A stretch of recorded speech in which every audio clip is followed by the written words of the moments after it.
Our mission at SD Bullion is clear. The lowest cost gold and silver available online. While we do not have pretty blue boxes, free shipping, 4% credit card fees, or glamorous gold and silver infomercials, SD Bullion has the lowest prices that may save you hundreds on your next order. So before you make your next investment, do the math and join the over 15,000 new customers who have recently made the switch to SD Bullion. Why pay more?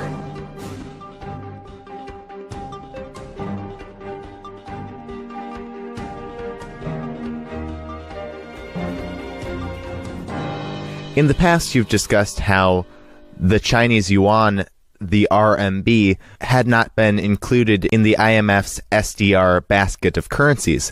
But now that has actually changed. They decided that they will now include it in the basket of currencies that makes up the SDR. So what is your perspective on this, and how do you think it'll impact the economic reset? Well, to begin with, they were turned down last May or so, and that was not quite so much an act of vengeance and petty display as I once thought. It was more like, well, you're really not ready, China. Why don't you do the following 3 or 4 things as requirements and get back to us, and we'll revisit this decision. And they did. And some of it had to do with international ease of exchange, and the other one had to do with accounting. So the Chinese complied, and just to make sure that the U.S. had their attention, the Chinese dumped $250 billion worth of Treasury bonds. So this is all part of the big reset, and the implications are really quite significant. Let's just say, I don't have the exact figure in front of me, but let's just say that China has 12% of the SDR basket.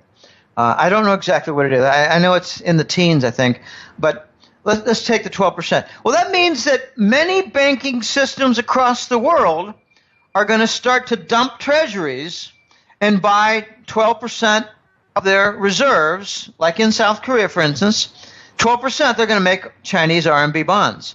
So the Chinese are going to have a challenge now to make those bonds available. The Chinese have a unique distinction now, and something that the Western press hardly ever mentions. They don't have any external debt. So now they're going to have to make these bonds available on a global scale. And it's kind of ironic that they're going to have to make sure there's sufficient debt out there in order to make, to share in the foundation for the banking reserve systems. The banking reserves are all debt securities. Since when is debt wealth? I mean, come on. So this is all part of the reset. The implications are going to be more diversification out of treasuries and into RMB bonds. Now, moving back to the yuan, the RMB, besides it being accepted into the SDR basket of currencies, you've said that it marches along on several new global financial platforms. Did you want to discuss a little bit about how this will impact the economic reset? Sure. The one Asian infrastructure investment bank has gotten a lot of press. That appears to be the replacement of the IMF and World Bank. And there's been some propaganda from the Western press. The Western press loves to, poke fun at these Eastern initiatives. But I read one press release, and it was kind of funny. It said, "Oh, look at that! The AIB is going to be funded by U.S. Treasuries, so it's not going to be this anti-dollar mechanism after all." Well, yeah, it is. The AIB is going to be originally funded with treasury bonds, then they're going to all be dumped. They're all going to be converted. You're talking about a platform to dump the treasuries. Golly, how stupid, the report that came out in the Western press. Okay, so they're all contributing treasury bonds, and then those will be sold and into the form of gold trade notes and RMB currency and a lot of other things. Okay, so that's just the AIIB. The Chinese also have what they call the chips, the Chinese International Payment System, CIP. I prefer to call it chips, but it's going to be a rival to SWIFT, the international, very standard, long-standing payment transaction system bank to bank. So the Chinese now have a rival, and I've heard a couple of eyewitness reports on how it is used, and it's a little quicker and a little slicker.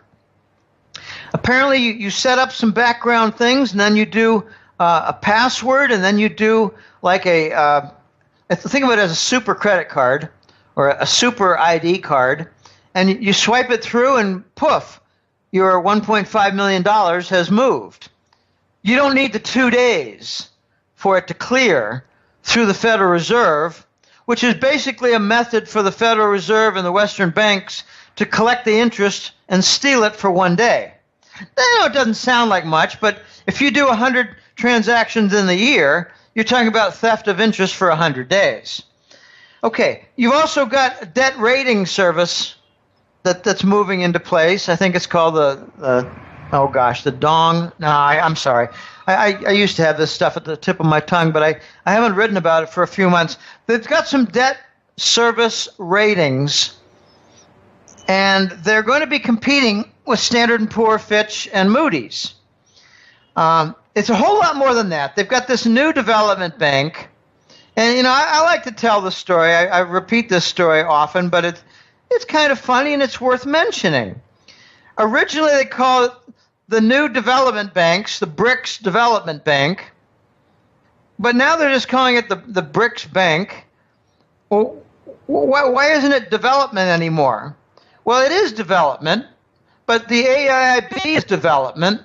They're changing the name of the BRICS Development Bank to just the BRICS Bank because they didn't want heat and friction from originally calling it the BRICS Gold Central Bank.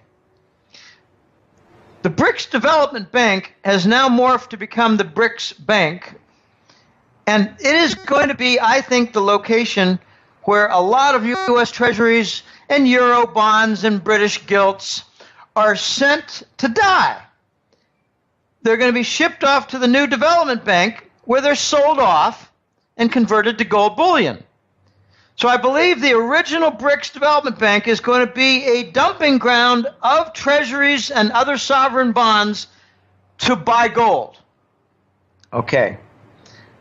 The RMB marches along on several new global financial platforms.